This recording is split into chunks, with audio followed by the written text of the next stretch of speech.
we have a special treat for you. Rosalind Henderson is owner of Leadership Keys Unlimited. She is a leadership and sales coach for 13 years. She's worked with such organizations as Chick-fil-A, UPS, and Xavier University. Now, Rosalind brings her phenomenal training and experience to business owners who are sales resistant or who desire to upgrade their skills and mindset to regularly hit their income goals. When Rosalind isn't working, you will find her on the floor with her grandson playing with Lego. Rosalind, welcome to Building Wealth Together. Oh, JJ, it is my honor to be here.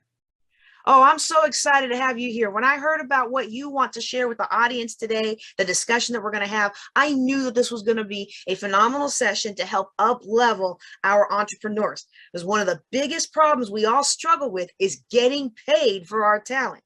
Now, before you jump into some of your fine points that you want to share with us today, I've got a question about your bio. You have in here business owners who are sales resistant. And that jumped out at me because I know a lot of us want more sales, but deep down inside, I kind of feel like many of us are blocking our own selves. But can you tell me what you mean by sales resistant and how we know that that might be us? Absolutely. Self-resistance ends up being self-sabotage, whether we're doing it intentionally or unintentionally. It ends up being the same thing, is that our business ends up financially struggling. It might be struggling because maybe we personalize no's as we're doing sales conversations. Maybe it struggles because we have old tapes and have an old mindset about what sales looks like. And the experiences that we've had in the past often comes in to bear when we're trying to interact with our own prospects. I don't know about you, JJ, but surely I started off disliking sales because there were salespeople that I encountered who were hard driving. They were pushy. They really were about to sell more than they were about serving me. And I really didn't want to have anything to do with that. And so that was a mindset that I needed to really work on. There's all kind of things. Charging what your services are worth is an issue for some of my clients because they have worth issues. You know, closing a sale might be difficult for some of people. So those are the symptoms of a deeper issue where mindset is blocking your ability to make wealth. It is about learning sales skills. Absolutely. And we have a 9-prong step sales system that we introduce our prospects and customers to, but it's equally mindset, because if you have the skills, but if you lack execution, then you're going to get uneven financial results. If I just show up every so often to do sales, then it's going to affect your pocketbook. Absolutely. And I'm a person who's very much aversive to being sold to. I want my problems answered, but I don't want you to sell to me. And I say this as somebody who I've been in Home Depot in the landscaping area and had 3 different people come try to sell me cabinets. And with the third one, I was super frustrated. I was like, if I wanted cabinets for my kitchen, don't you think I'd be over in the kitchen section? What do I look like? Some kind of sucker to you? And he was like, well, yeah, actually, you kind of do. I was so hurt. Wow. They had pegged me as an easy mark. And the interesting thing that I have found is that because of that experience, it made me resistant to ever doing anything that would appear as if I was like those guys.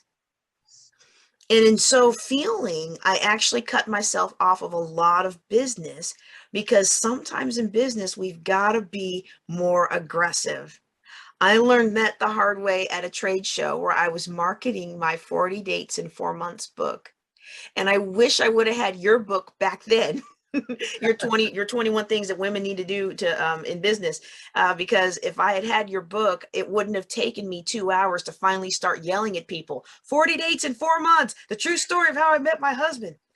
Everybody walked past my banner. They saw it, but nobody was stopping at my booth, and I had Yes. spent my money to be there. And then as I called out to people, I realized, hey, I'm not being aggressive. They're enjoying talking to me about my book. They just needed to know it was here. Yes. Yes.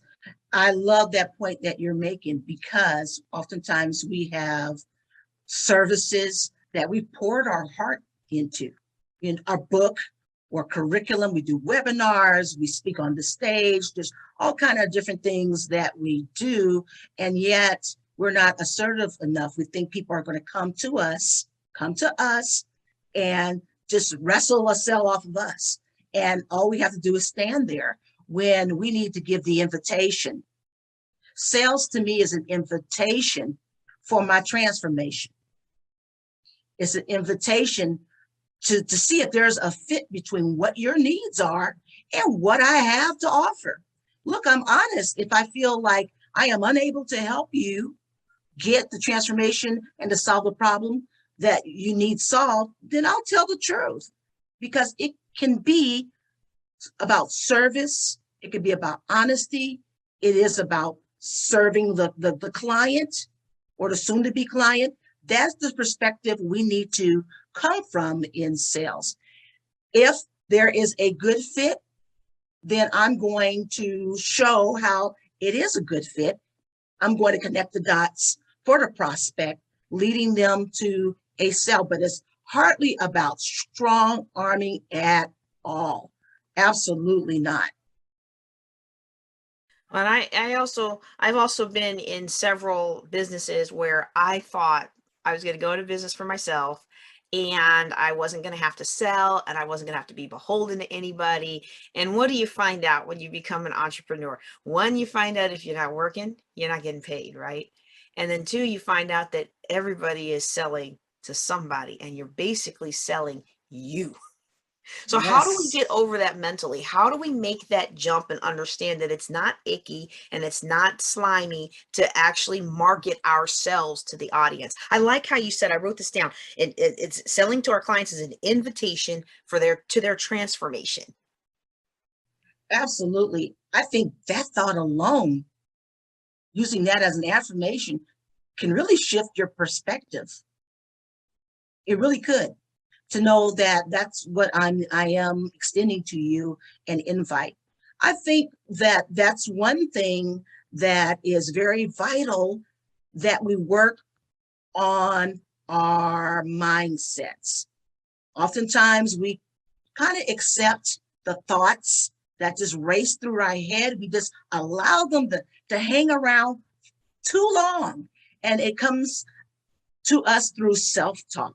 And that self-talk can be highly critical, or we have these emotional states. Sometimes I feel shameful. Sometimes I feel worthless and insecure and fearful. So it starts with beginning to say, this is where I am. This is what I'm doing. I'm struggling, embracing the results of that.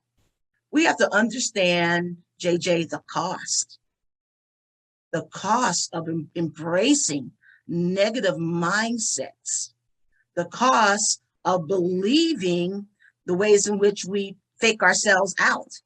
We have to locate and pin down our excuses that sound all so lovely and so plausible, but keep us from regularly setting up sales presentations and doing them. So first of all, it is about locating ourselves and where we are.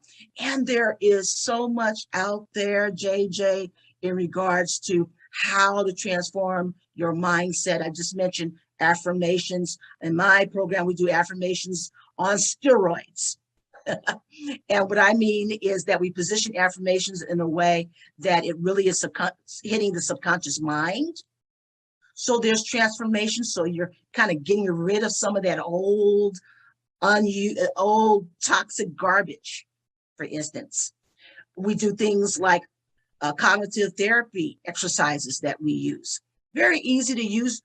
You can use it conveniently, where you're challenging some of the thoughts that you just accept as normal, as part of yourself. There are a lot of techniques out there. Journaling is a very good way to see what is inside of his head, make it concrete, and begin to work with those thoughts, with the idea of changing them and watching the emotional charge drain enough so that we can act in our own best interest, despite the fact we still may hear those voices.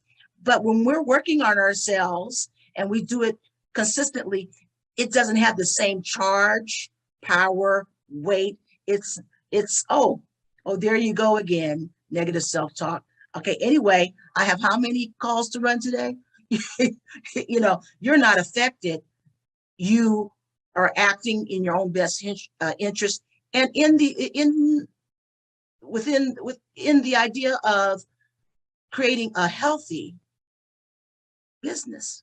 It's about creating a healthy business, and that includes sales, marketing, and sales. Yes, healthy. And I like how you emphasize healthy because I know that for me and many of my clients, when I got started, I thought I was doing great because I was making all this money, and I didn't really have a healthy business. I'm thinking specifically. Okay, so I've had 17 different businesses before I found one that I stuck with, right? But when I was selling Mary Kay and I was making $1,000 a month, and that was really good for somebody who's $800,000 in debt. Like I needed that $1,000 a month, and I was in one church where they didn't have any independent consultants for Mary Kay, so I would offer sales. I would give you a 30% off thing. I had to pay 50%. So I made that 20% that spread. And you have a large enough group, that 20% spread translated to about $1,000 a month. My sponsor got her card, everything, right? Well, I didn't have a healthy business. So when I picked up and moved, the military moved us to another state, my entire business dried up because now I was in an area where all of our churches had at least 2 or 3 Mary Kay consultants. And instead of building a business, I was just relying on tactics and tricks. And so when you talk about sales and marketing, that really speaks to my heart because it's the lifeblood of our business to continue to bring new people in contact with the value that we offer. Absolutely. So lead generation is very key, that we not use just one lead generation system, but we have a number of lead generation systems in place so that we always have someone going through the pipeline, so that JJ, when you don't uproot, you uprooted and went to live somewhere else. Perhaps if there were other ways to generate leads, you wouldn't have been totally shriveled up. Right, right. Well, if I had paid attention to what others were teaching. It's So, okay, so, because so basically what we're I'm all learning right learning. now is I've got a hard head. We're all learning and growing. So that is essential, that we keep those leads coming in various different ways. So that's one way to keep your business healthy, is to get leads, is to nurture those leads in various ways, shape, and form. I have a blog that I use. I stay in contact through email marketing with my leads. I'm holding free events so people can taste my wares, so to speak. And I know you do the same kind of thing. And then I sell from my webinars. I sell from the stage. That's what I do. And it's rinse and repeat, but it depends on what kind of business you have, the way you're going to approach it. So it takes a while to get all of those little pieces into place so that you have a well-oiled machine. And when you do have it in place, to me, marketing and sales really is rinse and repeat. It's like going to me, the ATM machine, and saying, I want this amount, and just being able to withdraw whatever amount of money you wish. So it takes a while to do that, but that's the goal. And that's the point I want to make, JJ, about financial wealth and about sales, and always tweaking ourselves, getting better at sales, understanding new tactics, techniques, approaches. All of that is a lifelong endeavor that really builds financial wealth. And I think business owners, some, need to take that a lot more seriously than they do, especially if they're trying to open doors, financial doors for themselves and the little ones and the kids and the family that is they're dependent on you to uh, make those sales, and so that they can live the life that you desire and you desire for your family. Absolutely, absolutely. And that's something that for me has been very important. And I know that there's a long, like I'm nowhere near the level of John Maxwell or Les Brown, but I do all right. And I was really surprised to see that it didn't take me as long as I was afraid of, and it didn't take as much effort as I was afraid of. I want to say that the right way, because entrepreneurship is work, but it's fun work. But it didn't require, how do I want to say this? It didn't require me to go into hundreds of $1,000s of debt. It didn't require me to Mm. stop playing with my kids. It didn't require me to stop picking my boys up from school and dropping them off at school. It didn't require me to start missing my son's football games. Now, I may have been able to scale faster if I did those things, but instead I was able to scale in still a short, fairly short time amount, by being very clear on the concepts that you're teaching, and then making sure that my confidence levels are up there. Because I find that confidence for me, it does two things. One, it either makes me feel a lack of confidence. I mean, makes me either feel like I can't charge, like I don't have something of value. And I'd like you to speak to that. But the other thing that a lack of confidence does for me is a lack of confidence, a lack of confidence when I allow it to creep into my life actually prevents me from seeing myself as offering a service and value to the client, and it closes me off from opportunities where I may have to pay to get access to more leads and more clients.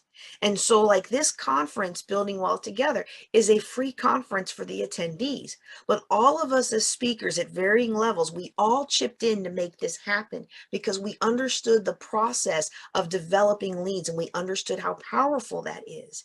But yet sometimes that fear is like, well, I'm not going to take a chance on me. So can you help us Wow. walk through how to overcome these lacks of confidence that overtake us? What is one thing somebody can do starting today that they can put into place that will help transform their confidence, even if it's a small step forward in the rest of the week and then even beyond in their business? Wow. There's so much said that I have to think about how I want to address that. But I believe confidence is the very bedrock of business. And of course, we're building levels and higher levels and higher levels of confidence. That is so critical. I find so many business owners and so many people blind to all the talents and to all the giftings that God has given them. There's a lot of reasons why we're No, no, no. blind. Oh, say that again. Say that again. That is so true. Yes, that is amazing, mind blowing how we are blind to all the giftings and to all the talents that are inherent in us, that God has put in us. And there are a lot of reasons for that, JJ. Some of us have been molested. Some of us have been abused by parents or others. Some of us have gone through, you just name the trauma. They have gone through things that may have your hair and my hair stand on end. And so there's a lot of people who can look at another person and go, oh, this person is dripping with talent and skills and gifts. Why don't they use it? Because they don't see that. And because some of those old messages are really hardwired into some business owners, into some people. I don't deserve this, or uh, there's no way I'll ever be as good as this person over here. It results in all kind of skewed ways of thinking and seeing the world. And I think that is something that is going to inhibit financial wealth building more than anything else is that disbelief in taking a chance on me, the disbelief that I have in my capacities and my abilities. That is what's going to hinder me more than anything. Because in the final analysis, JJ, I got to believe in me. I got to take a chance on me. That's I right. have to believe that what has been put in me, inherent in me by God, is going to provide someone else's transformation. It could be a mini transformation. It could be a gigantic transformation, but that's why we're all here. We're all here to help each other along this path, specifically so.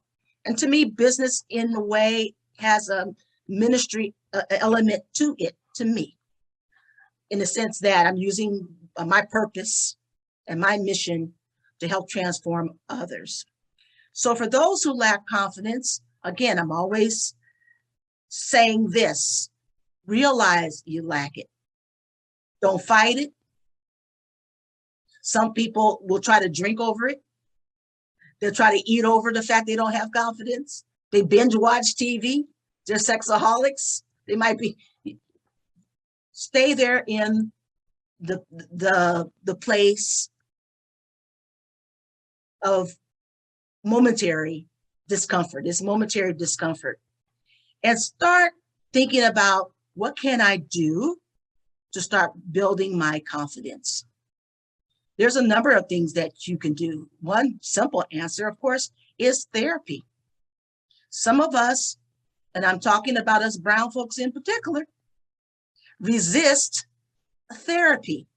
But I want to tell you, JJ, that there have been arenas and times in my life where I had to clutch on to therapy and to milk whatever I could get from it, because I was dealing with depression and anxiety, and it showed up in business. It absolutely does. Yes, it shows up in your attitude, it shows up in your behavior, it shows up, your clients pick it up, your prospects pick it up. You're not as progressive as you want to be when you're stuck in that arena. So that's the first thing that I will say, because that helped in time. It helped me break through layers and higher levels of confidence, to build confidence. The second thing is there's so much that we can do in between, if you're seeing a therapist, in between seeing the therapist, to expedite our emotional mental health. Because I'm going to say this, and it might sound a little radical, JJ, but often a lack of confidence sometimes points to mental health issues sometimes. So, Okay. but there's a lot that we can do about that. For instance, I'm part of a mastermind group. I cannot tell you the importance of community, the right kind of community with the right kind of people, which allows me to grow. There are people in that mastermind group, for instance, who have told me things I didn't know about myself, or I was not owning about myself. They were helping me see myself more correctly, soberly, all my warts, I suppose, but also the great strengths that, we own, to be able to see it and to be responsible for it and to start using it out there in your business and life means that your, guess what? Self-confidence grows and grows. So community is a way to build confidence. Another way to build confidence, again, is that with my clients, I do hand out a number of exercises and strategies that they can use conveniently to start challenging some of their thought processes related to a lack of confidence. Oh, that's good. That's good. So that you can see what's true. It's so interesting once we begin to take some of our thoughts and put them onto paper, it becomes concrete, and you can begin to manipulate your thoughts, expose the light of truth on some of our stinking thinking. And then once you do that, you can begin to see what the truth is, what the truth is. And once you begin to see what the truth is, it oftentimes has that great side effect of dissolving negative thinking patterns and emotions that you have, because the truth does indeed set you free. Absolutely, So those are some absolutely. of the ideas that I have in regards to that. I love that because that confidence, it's such an impact to everything. And like you said, your clients can feel it, your prospects, it's like your confidence meets them before you meet them. And Yes. I didn't make any sales when I wasn't confident, that's for sure. And I tell you, I've come to learn that it doesn't matter how famous somebody is or how wealthy somebody is. I always have something to offer them. And when I meet somebody else, it doesn't matter how high up they are in society's eyes or how low down they are in society's eyes. I have discovered that I can pretty much learn something from everybody. And with that level of humility, it actually increases my confidence because I don't have to stress out now about whether or not I can add value. I know I can add value. It's a matter of whether this is the right time in your life or whether I'm the right person to speak into your life or whether there's someone else. And for me, like having that confidence that through some of the methods that you outlined and I wanted to touch on them again because I think a lot of people discount the value of these exercises. I know some of the exercises that I went through, my mentors would tell me, I know you haven't done them, but I read them and I thought them and I thought through it, but I didn't do what I was supposed to do. I didn't write out what I was supposed to write out. I didn't think it was a big deal that I didn't have that hand, that physical motor versus mind connection, all of that together. I was like, I thought about it, I skimmed it, I got it, I got it, I got it. And one of my mentors was like, you don't got it, because if you did get it, you'd be getting it. You'd be getting that bag. And so, but the other thing that I wanted to loop back to is you talked about therapy. And I tell you, boy, 6 years ago, I would have really kind of been like, you know what, accomplished people, spiritual people, we don't need therapy. But I learned for myself that, you'll go, if you break a bone, you'll go to the doctor. And there are things that Yes. happen that break our brains. There's traumas that happen that break our brains. And a lot of those traumas don't even come out. This is why I host that Healing My Sisters virtual summit every year. A lot of traumas don't come out until we are financially and emotionally mature enough to handle them. And so now we're in our 40s, our 50s, maybe even our 60s, and this stuff starts bubbling up, and we're like, "Wow!" It's because your body, your systems in your body are saying, "Hey, I can handle this." But it comes up, and then we freeze, and we don't execute at the meeting. And so I really love the different things that you brought out. And again, like therapy, like if I hadn't gone to therapy, I wouldn't be able to drive today because of all the car I had a series of car accidents, one right after. I had like four rear ends in a 3 year period, or Wow. 4 year period. I had two in 1 year, one before that, and then one after that. And it was just over and over, and they weren't my fault. Like it'd be different if I could say it's my fault, but they weren't my fault. And so then when things happen to you and it's not your fault, you feel like you have no control. All right. And so you've talked through a lot of ways to handle that, but I want to talk before we close out. I want to talk about what we do when it is our fault. I get a lot of entrepreneurs come to me and they say, my husband or my wife, they don't support me in my dream. They just think I should get my head out of the clouds, and they think I should just go get a real job.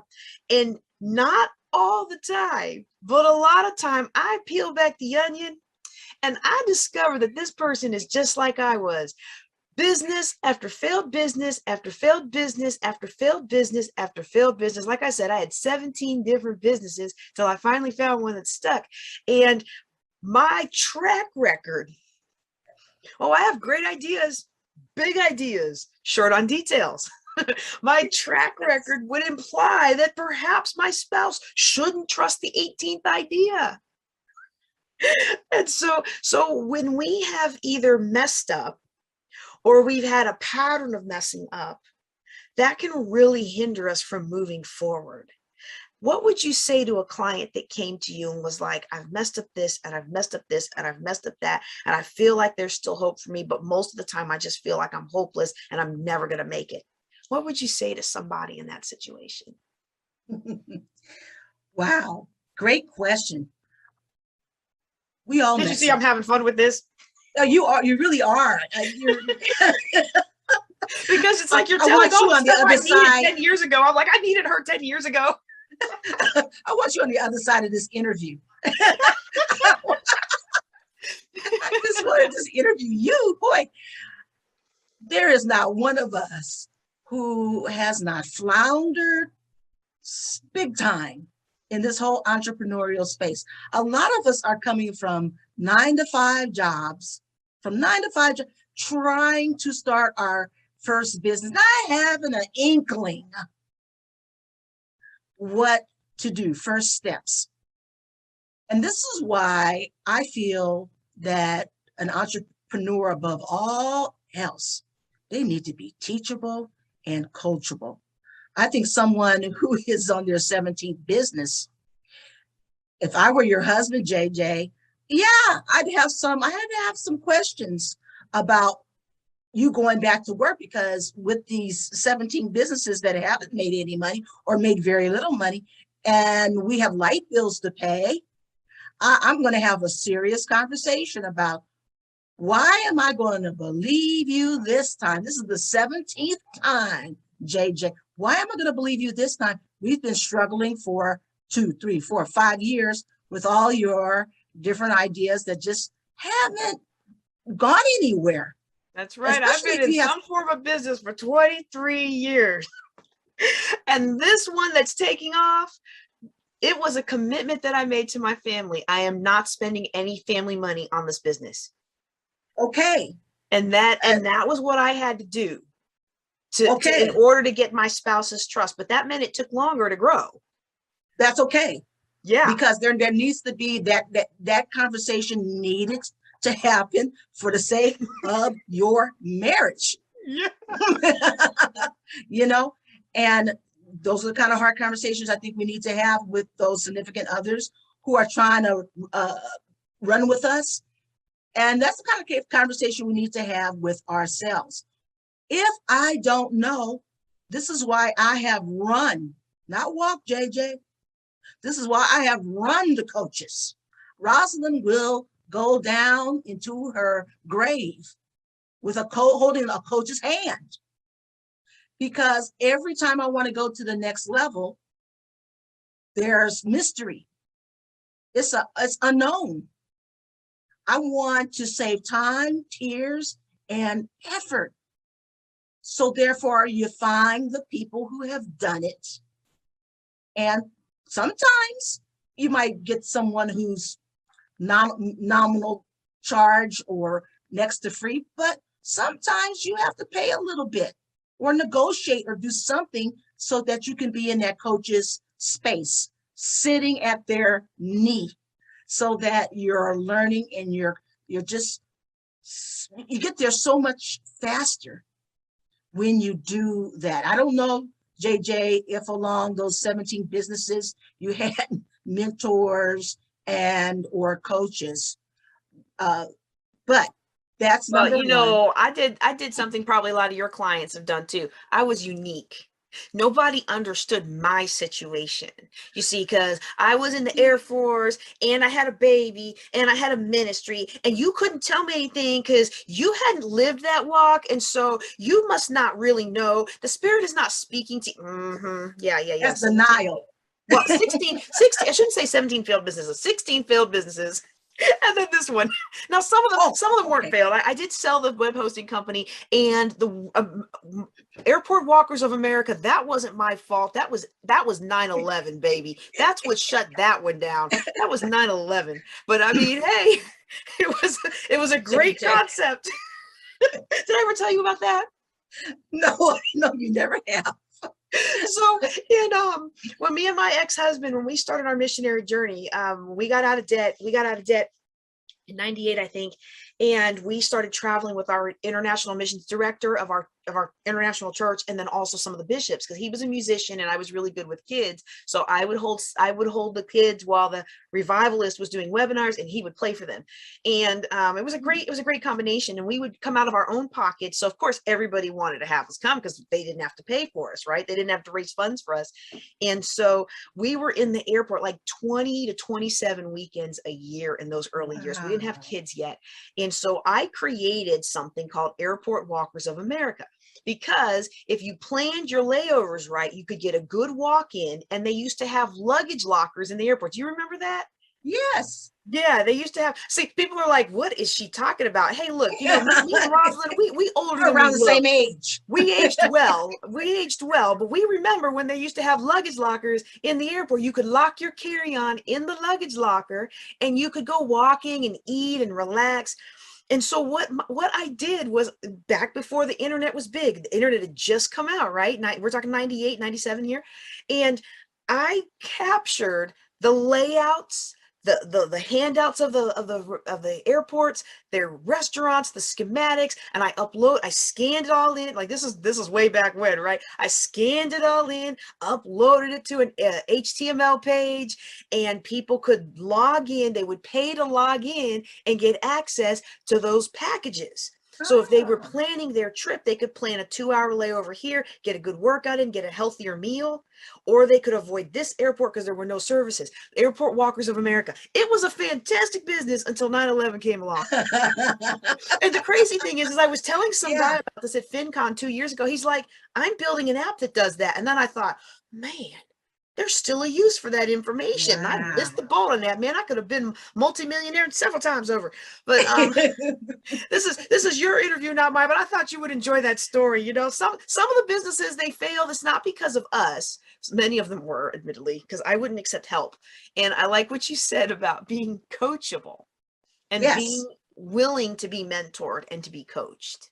And the second thing is we have to decide at some point, are we going to go all in? We have to decide if we're going to go all in. I don't care if it's Mary Kay.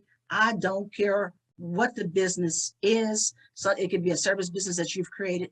I think a lot of us are a little hesitant in some areas of our business when we need to be pushing and we need to show up each and every day. We need to open our business, especially if we're doing it via electronics, the computer, online. We need to show up as if we have a brick and mortar business. If it's 9 to 5, you should be online 9 to 5, generating leads, having conversations on Facebook, turning those conversations into possible sales conversations. So the idea of commitment, which will lead to grit and persistence, is something that a lot of us need help in developing, because we don't give certain businesses time. What I have found is that I always want to go faster than the timeline. So I'm thinking, hey, why isn't this business up and going? I should be making 6 figures now. I've been 8 months into this business. And I have found that it takes much longer than we want oftentimes. And it requires much more of us that we're unaccustomed to giving. And that's another piece that I would share with you, is that our commitment levels to make this work no matter what, to position my product no matter how long it takes, so that prospect can hear how this can benefit them. Well, that is a subject in and of itself. But those are the kinds of things that is what's going to make a business eventually succeed. Is those kind of things that sometimes we are a little wary about doing. And we run off to another business after 8 months.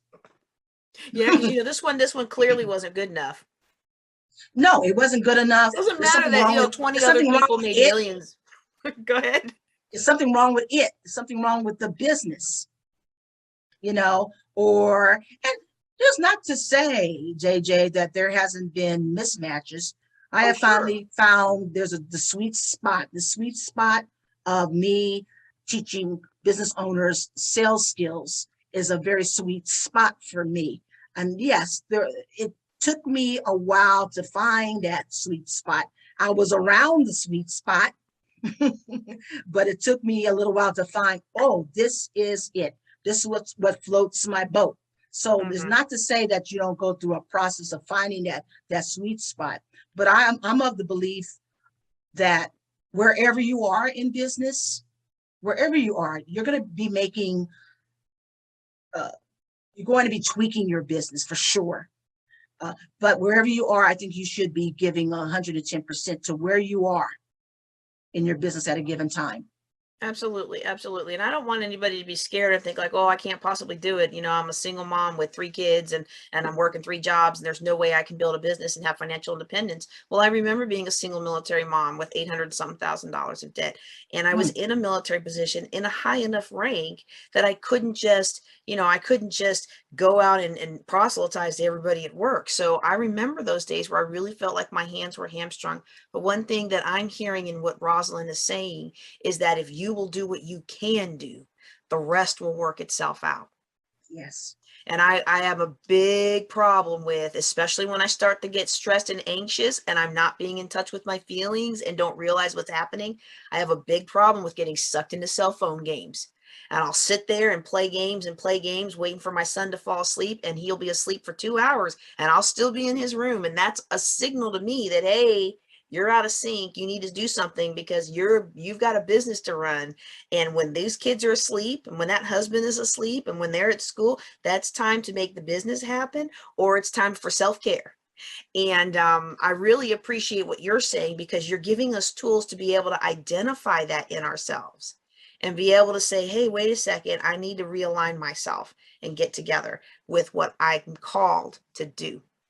Rosalind, this has been fantastic. I want to give you some space now to kind of let the audience know how they can get a hold of you. If they want to dig deeper into this concept, where they would go to find more information. Go ahead and tell us a little bit about how they can walk deeper in this with you. Well, I do feel that this is such an essential component to business. And let me ask you, JJ, is it fine for me to offer a gift Oh, absolutely. Absolutely. to those who are listening today? Because one thing I love to do, JJ, I love to write, love to research.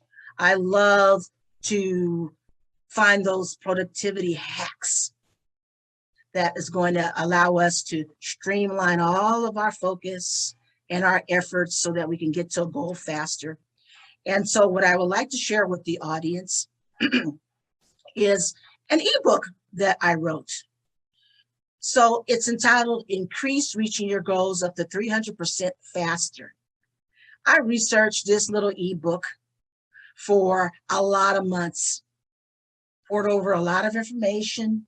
It took me about 4 months to write this little ebook, but I call it my little gem because it is packed with, I think, is powerful information that allows you to organize your thoughts, your behaviors, to create structures that are going to help you hit your goals faster and faster. For every goal that you have, once you have these behaviors and mindsets down, it's going to help you save some months and who knows, at least months in regards to seeing the realization of whatever your dreams are.